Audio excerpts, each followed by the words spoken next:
रामू नाम का एक गरीब किसान एक छोटे से गांव में रहता था। वो बहुत सरल, ईमानदार और भगवान श्री राम का परम भक्त था। उसके पास ज्यादा कुछ नहीं था, एक टूटी फूटी झोपड़ी, थोड़ी सी जमीन और रोज की 2 वक्त की रोटी। लेकिन उसका भगवान में अटूट विश्वास था। हर सुबह वो सबसे पहले अपने खेत के एक कोने में बने छोटे से मंदिर में जाता। वहां बैठकर भगवान राम की मूर्ति के आगे भजन गाता और प्रार्थना करता, हे राम, बस मुझे तुम्हारे चरणों में जगह मिल जाए। गांव वाले उसकी भक्ति पर हंसते थे। एक दिन गांव में भयंकर सूखा पड़ गया। सभी लोग गांव छोड़कर जाने लगे। रामू के पास भी खाने को कुछ नहीं बचा, पर वो अब भी हर सुबह मंदिर में जाकर भगवान से बात करता, हे प्रभु, क्या आप सच में हैं? अगर हैं तो मुझे छोड़ क्यों दिया आपने? अचानक एक अजनबी साधु वहां आया। उसने रामू से खाना मांगा।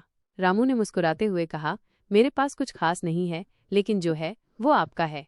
उसने बची हुई आखिरी रोटियां साधु को दे दी।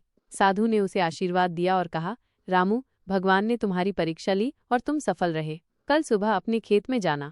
अगली सुबह जब रामू अपने खेत में पहुंचा तो उसने देखा कि उसके खेत की मिट्टी अचानक हरी भरी हो गई थी और फसल लहलहा रही थी, जबकि बाकी गांव अब भी सूखा झेल रहा था।